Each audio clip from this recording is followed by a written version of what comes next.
ओम नमः शिवाय। दोस्तों, आपका हमारे चैनल पर स्वागत है। आज के इस कार्यक्रम में हम आपको जानकारी देने वाले हैं केतु के नक्षत्र परिवर्तन के प्रभाव के बारे में। जी हाँ, केतु ग्रह 20 अप्रैल 2026 को अपना नक्षत्र परिवर्तन करने जा रहे हैं। तो केतु के नक्षत्र परिवर्तन का प्रभाव कर्क लग्न या कर्क राशि वालों पर किस प्रकार से पड़ेगा, आने वाले 7 महीनों तक केतु ग्रह आपके जीवन को किस प्रकार से प्रभावित करेंगे, कौन सी महत्वपूर्ण घटनाएं घटित होंगी, विस्तार से इस वीडियो में हम चर्चा करेंगे। देखिए, केतु ग्रह का वर्तमान समय में जो गोचर है, ये सिंह राशि से गोचर कर रहे हैं और आगामी समय 5 दिसंबर 2026 तक केतु सिंह राशि से ही गोचर करेंगे और 20 अप्रैल 2026 को केतु ग्रह अपना नक्षत्र परिवर्तन करेंगे, यानी कि ये पूर्वा फाल्गुनी नक्षत्र से निकलकर अपने स्वयं के ही नक्षत्र मघा में प्रवेश करेंगे, जिसके परिणाम स्वरूप केतु ग्रह की ताकत बढ़ेगी, यानी कि ये बलवान होंगे और यहाँ पर ये इसी नक्षत्र में 5 दिसंबर 2026 तक रहेंगे, यानी कि मघा में। जैसा कि आप सभी जानते हैं कि हमारे ज्योतिष शास्त्र में केतु को ध्वज पताका कहा गया है। केतु मोक्ष कारक ग्रह होते हैं। केतु के पास सिर नहीं है, केवल धड़ बस है। इसके साथ ही अगर देखें तो मघा नक्षत्र बहुत ही महत्वपूर्ण नक्षत्र है। इस नक्षत्र के अंतर्गत ईमानदारी, साथ ही राजसत्ता, सत्ता का प्रयोग, इसके साथ ही सिंहासन और इसके साथ परंपरावादी चीजें, हमारे कुल और परंपरा को यह नक्षत्र शो करता है। साथ ही पितृऋण, पूर्वजों का भी यह नक्षत्र माना गया है। इसके साथ ही लीडरशिप क्वालिटी, प्रबंधन, कानूनी व्यवस्था, इन सभी चीजों का भी इस नक्षत्र में समावेश होता है। साथ ही यह नक्षत्र भावनात्मक लगाव का भी नक्षत्र माना गया है। भौतिक सुख सुविधा की तरफ भी यह नक्षत्र लेके जाता है, लेकिन मेरा यह मानना है कि भावनात्मक लगाव की तरफ ज्यादा अग्रसर करता है। ऐसे में केतु का गोचर आपकी राशि से दूसरे भाव में हो रहा है। राहु आपकी राशि से अष्टम भाव से गोचर कर रहे हैं। कर्क राशि वालों, आप वैसे भी बहुत ही शालीन और बहुत ही भावुक होते हैं। अब देखें, केतु जब सेकंड हाउस के अंदर ये पावरफुल कंडीशन में आ रहे हैं तो कहीं ना कहीं से थोड़ा सा ये वाणी को प्रभावी कर सकते हैं। कई बार कुछ ऐसी चीजें आप बोल सकते हैं जिसकी वजह से लोग आप उस बात को लेकर कहीं ना कहीं से आपसे दूरी बनाने लग जाएं। तो मैं आपसे निवेदन करूंगा कि अपनी वाणी पर आपको नियंत्रण बनाए रखने की आवश्यकता रहेगी। जितनी मीठी वाणी का इस्तेमाल करेंगे उतना बेहतर आपके लिए रहेगा, क्योंकि सेकंड हाउस आपके कुटुंब का होता है, परिवार का होता है। तो यहाँ पर परिवारजनों के साथ संबंधों को बेहतर बनाए रखने के लिए आपको शालीन वाणी का इस्तेमाल करना पड़ेगा, क्योंकि केतु एक ऐसा प्लेनेट है, क्योंकि वाणी भाव में बैठे तो कई बार आप ऐसी चीजें बोल सकते हैं जिसकी जरूरत ना हो। ठीक है, तो आप इस पे थोड़ा सा ध्यान दें। सेकंड हाउस आपकी तिजोरी होती है।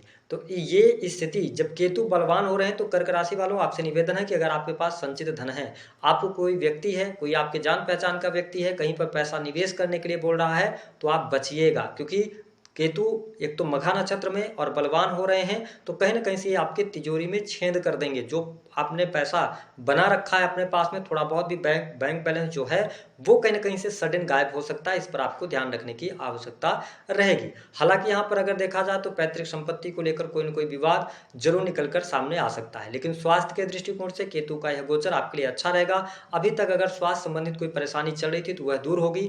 व्यक्तिगत आपका विकास होगा, आध्यात्मिक प्रगति आपको प्राप्त होगी, यानी धर्म अध्यात्म के प्रति आप में रुचि जागृत होने वाली है। इस समय अवधि के दौरान किसी गुरु से आपकी मुलाकात हो सकती है या आप गुरु तुल्य व्यक्ति से परामर्श लेकर आगे बढ़ते नजर आएंगे। व्यक्तिगत जीवन, जैसा कि मैंने बताया कि मान सम्मान के लिए समय अच्छा है। साथ ही केतु की अगर हम दृष्टि की बात करते हैं, देखिए केतु 6 हाउस पर दृष्टि डालेंगे, वहां पर शनि की भी दृष्टि रहेगी। तो आपको स्पष्ट कर दें कि जो नौकरी पेशा जीवन में लोग हैं, अगर आप लंबे समय से किसी कंपनी के अंदर काम कर रहे हैं तो आप अगर चेंज के बारे में सोच रहे हैं, कुछ चेंज करना चाहते हैं, तो आपसे निवेदन है कि समय अवधि के दौरान बहुत सोच समझकर आप चेंज करें। अन्यथा कहीं ना कहीं से आपकी नौकरी छूटने के बाद न्यू जॉब के लिए आपको अथक प्रयास करना पड़ सकता है।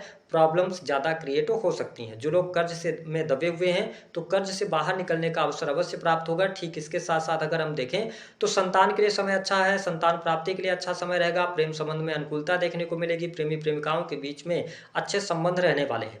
साथ ही कुछ लोगों के जीवन में न्यू रिलेशनशिप भी शुरू होंगी, क्योंकि राहु अष्टम भाव से गोचर कर रहे हैं। ये गुप्त संबंधों का भी भाव होता है, तो यहाँ पर कहीं ना कहीं से न्यू रिलेशनशिप, साथ ही प्रेम संबंधों में अनुकूलता अच्छी स्थिति दिखाई देती है। वही वैवाहिक जीवन की बात करते हैं तो वैवाहिक जीवन भी आपका काफी शानदार रहने वाला है। जीवन साथी का सहयोग और समर्थन अवश्य प्राप्त होगा, लेकिन समय समय पर, क्योंकि केतु मघा नक्षत्र में जा रहे हैं और ये जो प्रेडिक्शन हम आपको दे रहे हैं ये 20 अप्रैल से लेकर 5 दिसंबर तक अप्लीकेबल है। तो इसका मतलब यह है कि आने वाले टाइम पे थोड़ा जीवन साथी की हेल्थ का ध्यान रखिएगा, कहीं ना कहीं से उनको थोड़ी सी प्रॉब्लम होगी। हालांकि जो लोग अविवाहित हैं उनके लिए विवाह का प्रस्ताव भी मिलेगा, आप वैवाहिक बंधन में बंध सकते हैं।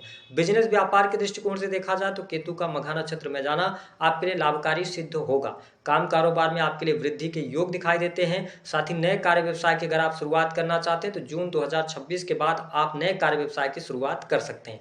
लेकिन आपसे निवेदन ये रहेगा कि जब केतु की छठे भाव पर दृष्टि है और साथ ही ये अष्टम भाव पर भी दृष्टि डालेंगे और राहु 8th हाउस से गोचर कर रहे हैं, तो ऐसी स्थिति में ये प्रवृत्ति आप में जागृत होगी कि बहुत कम समय में बहुत पैसा बनाना है। तो ऐसी प्रवृत्तियों से दूर रहिएगा। शॉर्ट टर्म का कोई भी रास्ता मत अपनाइएगा। स्पेशली बिजनेस के अंदर जल्दबाजी में आके कोई निर्णय नहीं लीजिएगा। किस प्रकार से कि अगर आप किसी भी प्रकार से प्रोडक्शन के काम से जुड़े हैं, प्रोडक्टिविटी का कोई काम है, मैन्युफैक्चरिंग यूनिट का काम है, तो हो सकता है कि आपके पास ऑर्डर आए और जितना ऑर्डर है उससे ज़्यादा आप माल तैयार कर दें और बाद में आपको प्रॉब्लम हो जाए, सामने से वो कैंसिल कर दे।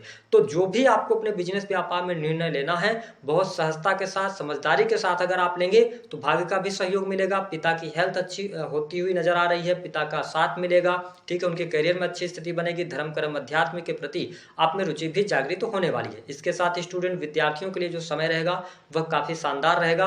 लेकिन कॉम्पिटिटिव एग्जाम को लेकर थोड़ा सा असमंजस की स्थिति आपके मन में यहाँ पर केतु भ्रमित करने वाली स्थिति डाल सकते हैं।